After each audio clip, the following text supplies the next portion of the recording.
Hello, how are we going? So this is the first proper video and I'm quite excited. Today I'm pretty much going to be briefly going over my business case.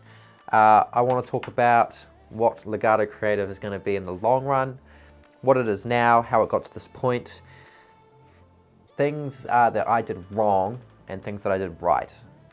So I really want you guys to be able to watch this, and if you're in a similar position to me or you want to start a business or something, you can be like, oh, okay, here are the things I should do and here are things that I should definitely avoid. Right, this bad boy here is a business case. And if you're starting a business, you should write one.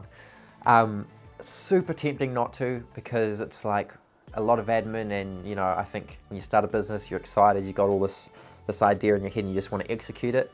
But writing it down, for me anyway, really helps, because now I've got a guide that I can kind of follow, metrics I need to measure, and I think getting your idea down on paper makes the business way more efficient and just way more solid in the long run.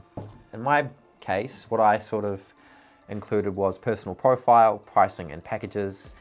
I did an internal and external analysis of so the strengths, weaknesses, opportunities and threats. It's called a SWOT analysis. I also talked about the different phases I was going to go through, so startup phase, growth phase, and franchising phase. I will touch on that later. And then we talked about employee retention strategies and financial forecasting over the next 3 years. And this has been good for me. Right, so the long-term ambition of Legato Creative is to franchise it. So obviously I'm hustling now just for work, but after I hire people, to manage the Christchurch region, I'd like to go around New Zealand and set up a bunch of other private locations.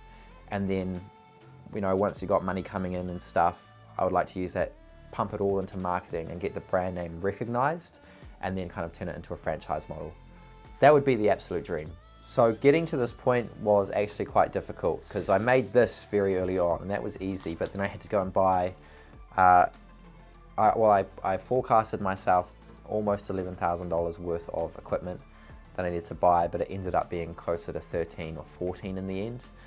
And I wanted to go to a bank with this plan and get some investment, but having just come out of uni, I hadn't had a stable income or anything like that, and so I just got kind of rejected. And that's where flipping came in, so that was fun. I had some money in shares, but I thought, you know, there was some stuff in the garage, an old heat pump and my old snowboard and stuff. I mean, I sold some of the stuff I really liked, but you know, you just got to do that. So I sold some of my stuff and then I started flipping with that, and I made up the money and then purchased everything in one go, developed my website, and that's where we are now. What I need to focus on to make this business better is revenue. At this stage, it's revenue, essentially. I had forecasted, and maybe this was a little bit of wishful thinking, I had forecasted myself $85,854 in revenue for the first 12 months of operating. We're about a month and a half in of operating, and we've done about $700. So, you know, I think this month I was supposed to do 4 of the cinematic packages, and I've only managed to do 2. And yeah, so, and then next month I'm supposed to do 6 of the cinematic package and 2 of the essentials package. I think, to be honest, even I need to look at this closer, and I need to make sure I meet those targets or get to as close to those targets as possible. Because it scales pretty damn quick, or I expected myself to scale pretty damn quick. I'm gonna leave the video there. The videos are gonna get better, they're gonna get a little more structured and a little more focused on one thing. I just wanted to recap you guys so you guys have a little bit of background about what the plan is. And yeah, thank you guys for watching. And by the way, since the last video, I was expecting quite a big drop off in subscribers.